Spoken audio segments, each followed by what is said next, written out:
Assalamualaikum, selamat kembali ke channel Rich Life Malaysia atau Rich Life MY.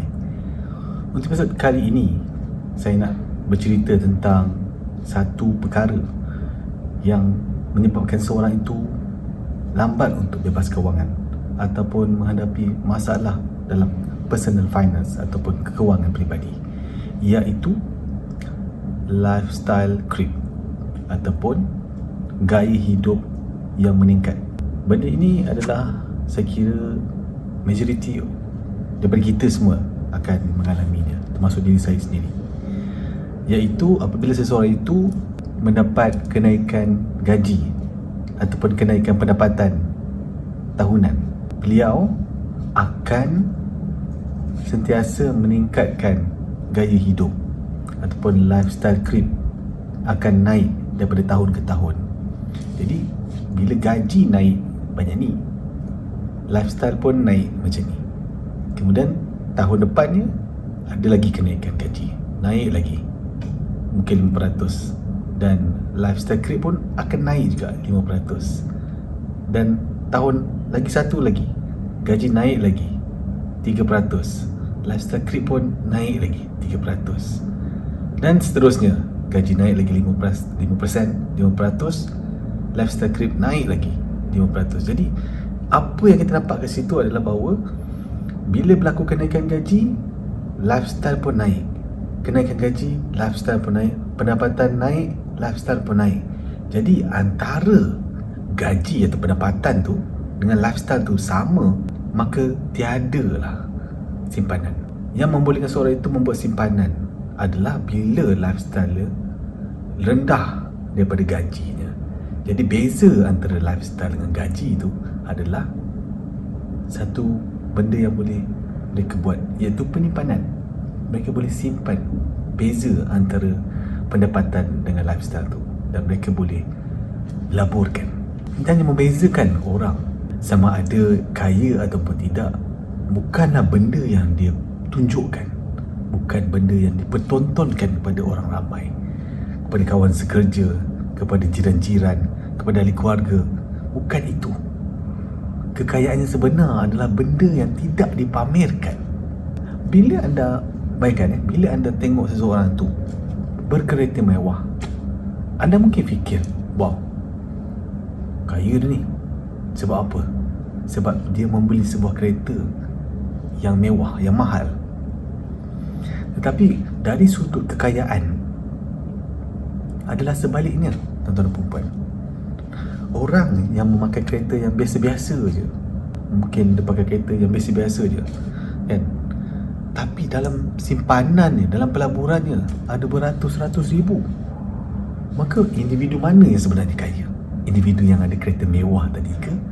Ataupun individu yang berkereta biasa saja kita tengok, tapi dalam simpanannya ada beratus-ratus ribu. Dan satu lagi contoh adalah orang yang tinggal di rumah mewah, rumah besar.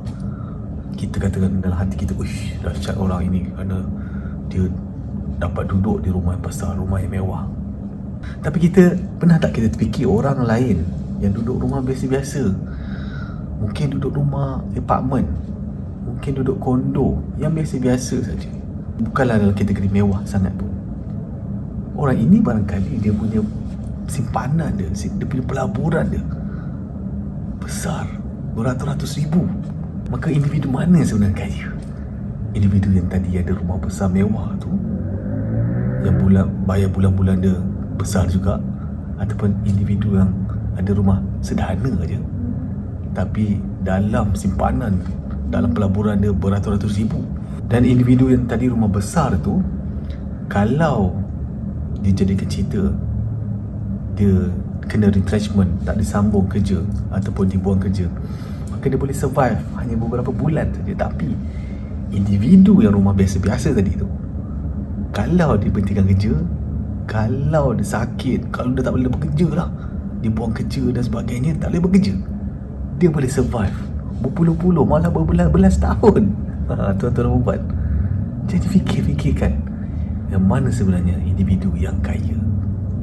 Dan dari sini saya nak mengajak kita semua membuat penambahbaikan dalam kita punya personal finance ataupun kewangan peribadi kita, iaitu kita cuba untuk memperbaiki status kekayaan kita yang sebenar.